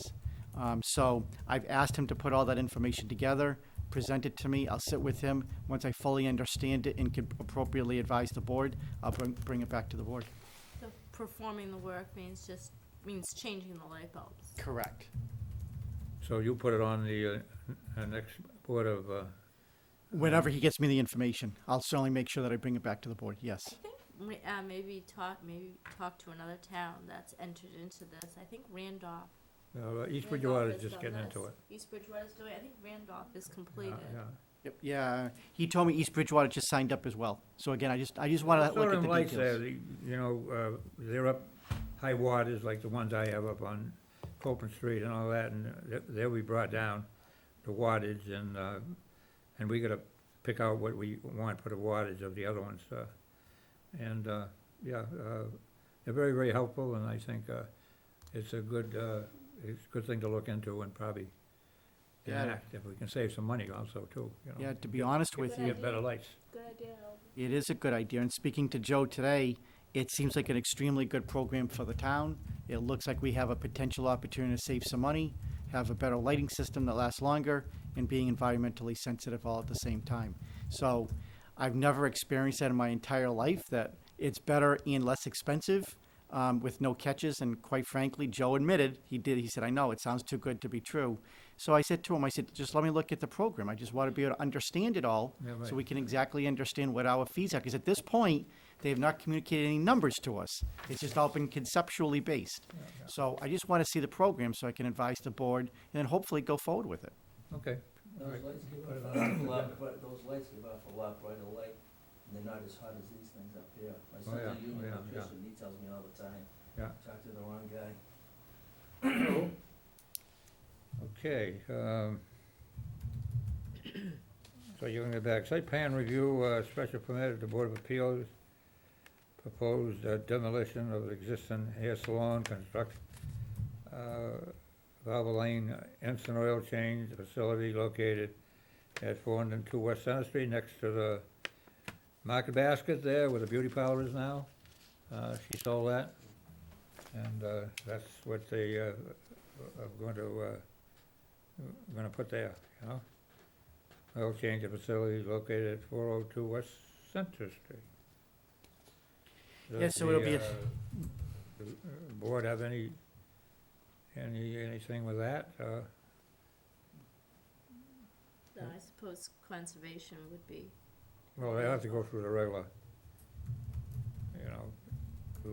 conservation and all the boards, you know. Yep, it'll be a special permit through the zoning board of appeals. They'll all do their due diligence. It is an allowed use per the business district, so it's just a matter of them going through, doing the site plan, conservation review, all those items. Okay,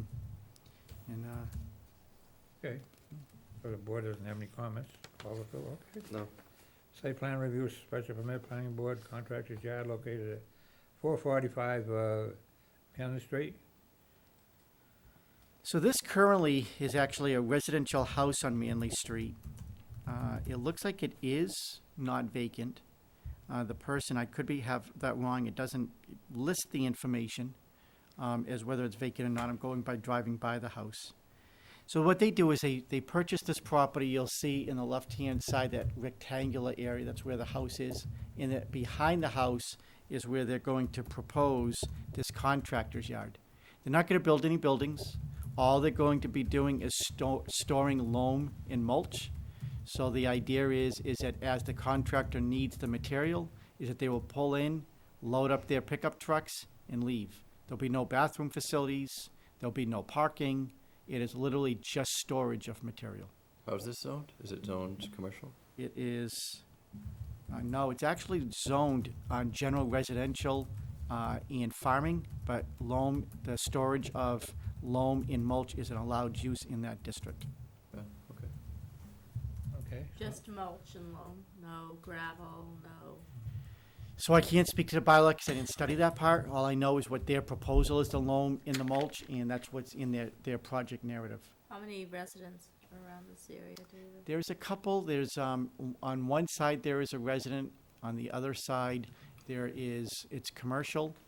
Behind it is actually Route 24, and in front of it is a working farm. So it's kind of a hodgepodge. The farm owns this, correct? I don't know if the farm did. I don't know. They don't? Oh. You know, all I can really say is from experience, while it doesn't sound invasive, when those backloaders start loading up material, it's pretty loud. But the residents have already been notified? I'm sure they have been through the process. You know, Manley Street is one of those roads that there's a lot of commercial, industrial, and mixed use with residential. So I am sure, I mean, I feel bad that some of the people who live on Manley Street, I am sure that they're living in a portion of it that is residential, but certainly here's a lot of truck traffic driving up and down the road, and a lot of the other commercial noises that is associated with it. But this particular lot is zoned commercial, Well, the zoned area is. residential and farming? That area is, not the particular lot, Okay, but so the area. that area is zoned residential and farming. It is. I think those piles should be covered though, so they won't be blowing all over the place, you know? Well, that's exactly what we can do, is I can forward that comment to the zoning board of appeals. And hours Planning board, I'm sorry. in hours of operation, I'd be Yes, concerned about. so the operational hours at this point is that they're proposing from dusk till dawn. So they're saying that during the warmer months, it would be 7 to 7. The narrative does not stipulate what days.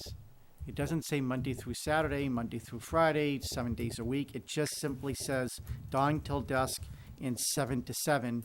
And the way it's written, it's inferred, is that during the winter months, if this was to be operational, then because it's dawn till dusk, they wouldn't go till 7 o'clock at night. But quite frankly, it's written in a way that's more an inference as opposed to stipulated. So if the board was concerned about that, I think that what we can do is we can capture those comments, and then we'll make sure that we send it over to the planning board. I'd be very concerned with the dusk to dawn hours of operation. Is that open to the public, Dave? Like anybody go in and buy it? No. Anybody bring a truck in there? No. So he's doing it strictly for his business only? Correct. What's his business name? I don't know. It's I'm not so sure that he's even provided what that is. And there's gonna be a cut-through road, I assume, whatever. Yeah, there'll be, exactly right, there'll be an access point, but there is no retail, it's just to be able to store material for their property, for their work. Strictly for his business. Okay, So this is, just so I understand, this is a person who owns the land, wants to have this business, or? I believe so, yes. It doesn't say whether he has site control, but again, it's inferred. Truthfully, usually these project narratives will provide more detail, and this one doesn't have a lot of detail to it. Usually that tells me that it's an individual who's doing it himself or herself, or they just didn't spend a lot of money doing it, and that all those will get flushed out during the process at the planning board. But it's a little bit vague in some of those details. okay, anything else? Nope. All right, approve the minutes of February 5th, 2020. So moved. Second. All in favor? Aye. Accept minutes of February 19th. Motion to accept 20. minutes for review. Motion. Second. Second. All in favor? Aye. Communication reports from boards, commissions, and town officials, correspondence from the public to determine the course of action, public comments. Neil, got any comments? Yeah, one comment, the water in the town, I went down there the other night, they canceled the meeting, and I talked, who's the guy that works down there?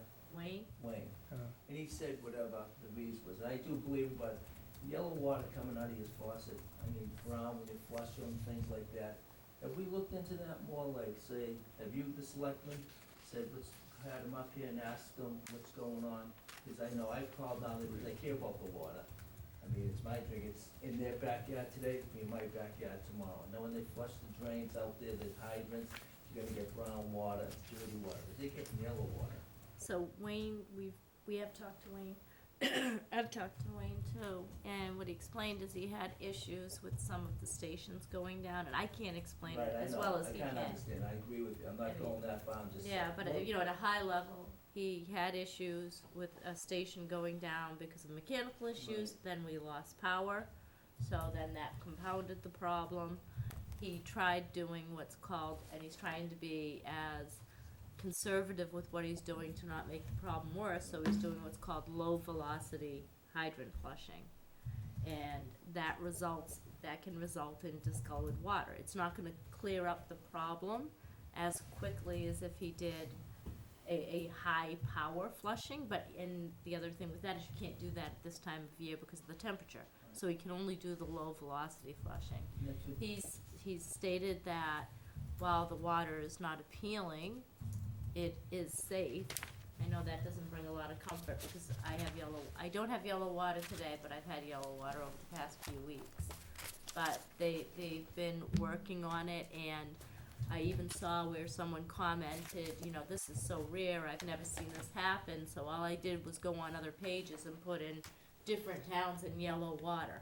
And all the surrounding towns, well, I shouldn't say all the surrounding towns, but surrounding towns also had issues with yellow water, brown water. So is it acceptable? No. Is it 100% preventable? No. But they're doing the best they can to get it cleared up and move forward. I've been in this town for 32 years, and I had never seen it, but once again, like I said, they flush the hydrants, it comes out brown, 2 or 3 days like that, and you get accepted. But this has been going on longer than like a month, maybe, because I just go what I see on Facebook, which I'm getting off, but I'm just saying, and they keep, and it's long, and there's really no answer to it. He's assuming that's the problem. He's pumping the water he's pumping it from Manley Street, to go all the way up there, and when it comes out yellow, you figure it'd be brown, because it's high level, low level, the way he explained it the other night, but it's over my head. Yeah, he's not assuming, because if he was assuming, he wouldn't know it's safe to drink. It's been tested. Has anybody been drinking it, though? I wouldn't drink it. Yeah. I mean, you know, if someone says to me, here, drink this, it doesn't look lovely, it's brown, here, have a sip. No, it's not appealing to me. But what he's explaining to you, right, you're right, it's not appealing. Is it acceptable? No, it's not acceptable to him either. But I do believe they're working on it as, you know, as much as they can to do it without it being even, you know, a bigger problem. And hopefully they get it cleared up in less time than it's taken other areas to clear up their yellow and brown water issues. I don't want to speak for it. I do care about the water, just like everyone else does. Yeah. That's a And- big, big expense, water nowadays, it's not cheap anymore. Yeah, it's probably gonna go up too. It was up, and it's what it is, but I mean, hopefully it gets resolved. Yeah, I think what I would encourage everyone to do is go to their next meeting. I know this one was canceled because of a quorum. Did they When the superintendent was on vacation or whatever the other reason was, that's what I heard it was lack of a quorum, so I don't, when is their next meeting? Did they I state? seen it on Facebook or whatever it was, and that's why I went, that's the only Okay, reason. so it's usually every other Monday. So I don't know if they canceled this one for whatever reason, if they've rescheduled it for Monday. And that's really what I would recommend for everyone to do who's concerned. Huh? They might have it resolved. Well, even if it is resolved, I'd still go, Yeah. because you don't know if it's going to happen again next week. So I wouldn't assume because you turn on tap today and it's clear that the problem's resolved, because that's happened. You've had clear water for a week, and then the next week it's back to yellow. So I mean, I think I went to plenty of their meetings over my lifetime, and you know, I can't say I wasted a single minute by going to their meetings, because I heard it firsthand from them. And I think the people, you know, commenting through Facebook who have had issues is helpful, because when I talk to Wayne, it helps him, you know, when people call the water department, it helps them understand where the problems are occurring. But when people also are talking online and saying, I have yellow water, it does help each other know where it is happening, and it's not just one person in one neighborhood.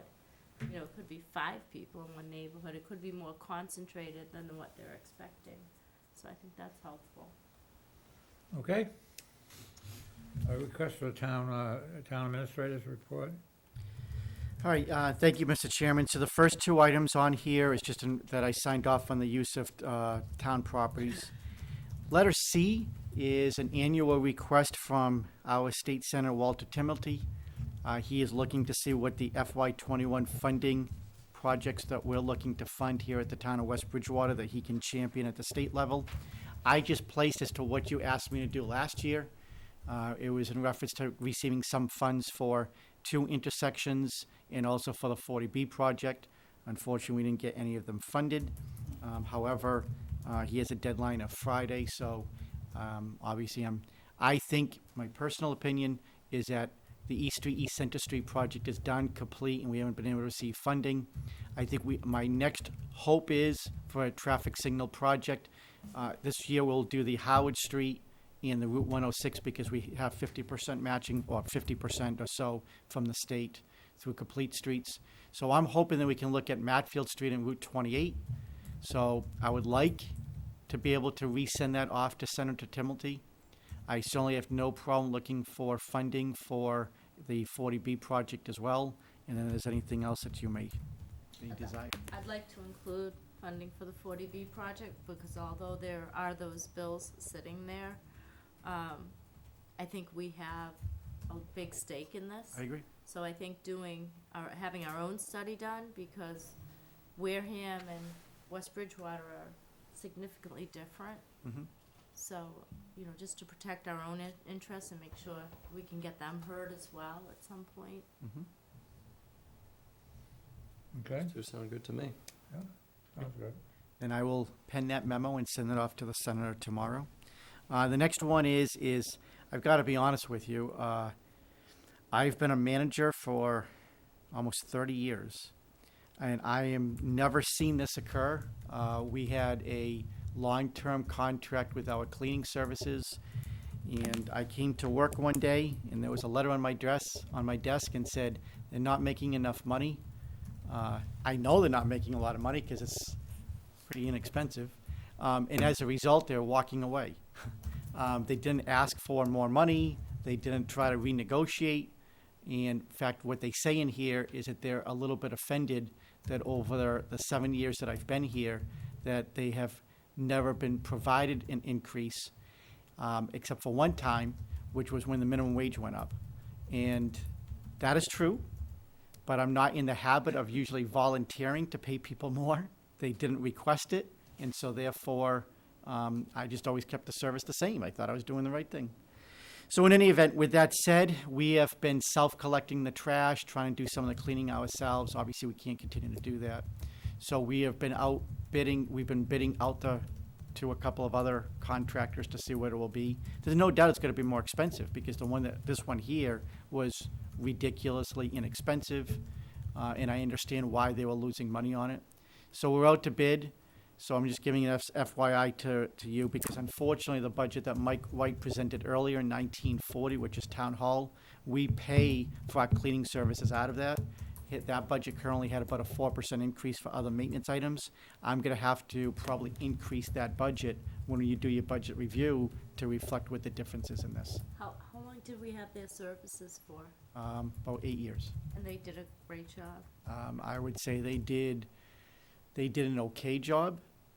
His letter says that for what we were paying them, he felt that he was delivering an adequate service.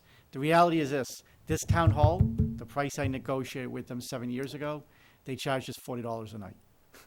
It was almost 3 hours. There was no way they could make money on it, but that's not my fault. Right, You know, no, I mean, no, it's not your, no. I can't help it. That's what they agreed to do. So, What do they actually do? Can I ask a question, Eldon, am I out of order? Oh, go ahead. What do they actually do with this in the town hall? So on a daily basis, what they do is they cleaned all the bathrooms, they took care of all the trash, and they spot cleaned all the handles. They would take the wipes and they would do all the handles and any glass work that was needed. Once a week, they would also wash all the floors, vacuum all the floors, and, and basically clean all the floors and any other areas that were dusty. Have I ever seen somebody that might not somebody that can't do the work, but just say, oh, come in, I mean, it don't seem like hard physical work except for cleaning the floors. So I've, Chance to make a buck. so I've had some people approach me on that. The issue that I have is that most of them are individuals and they don't carry insurance. So if they slip and fall, I own it. And so I've been looking, I have some individuals I'm looking at, but they carry insurance. And I think I have to protect the town from getting sued. It'd have to be an independent contractor then, correct? Well, they have to at least be sole proprietorship, or whether they're incorporated LLC, it doesn't matter to me as long as they have the insurance. And it seems like a pretty lengthy letter, but, and I guess, you know, you might think maybe the person was too humble to ask for a pay increase. Would you consider contacting them to see? I've already contacted them, and they've provided no response in reference to whether they're still interested or whether they would go up. So I'm not going to chase them. Right, no. Quite frankly, One phone call is about it. I'm not being disparaging when I say this. I liked the owner. I had a good enough relationship with them. They were responsive whenever we had real issues. I would have liked to have stayed with them for many reasons. But to just drop a letter and say, by the way, in 2 days I'm done. That's not how you conduct business. It's fair, well, and typically you also ask for an increase every year too. It's a business. I mean, there's always certain increases you can't get around. So this is just, Is that a daily cleaning job, is that like weekly? no, that was 5 days a week. Are you applying there? No. Okay. Um, A wise guy, Denise, a wise lady. So, Maybe once, not twice.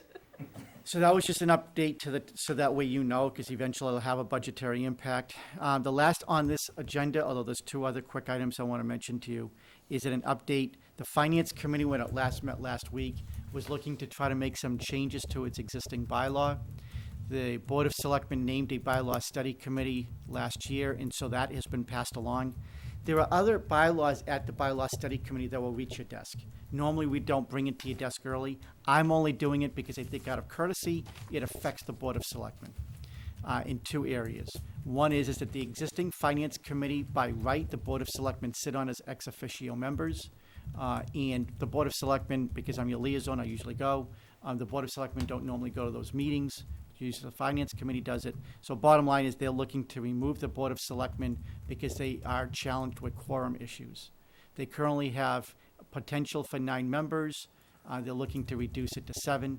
And the other item that affects the Board of Selectmen is that the moderator right now appoints a subcommittee of 5 people who then appoints the Finance Committee. And there had been discussion about changing that. And one of the options was to have a joint meeting of 5 elected officials in town make the appointment, which was the Board of Selectmen, the town clerk, and the town moderator. So whether it survives it, whether it gets back to you, I have no idea. But again, I thought out of fairness and courtesy, since it involves you, you should just be aware of it in case somebody asks you a question. There's no vote or anything that's needed, just an update. What's the point in removing that from the moderator? The moderator would still be involved, except that the moderator would have a direct vote into the finance committee as opposed to a vote into a subcommittee that then in turn appoints the finance committee.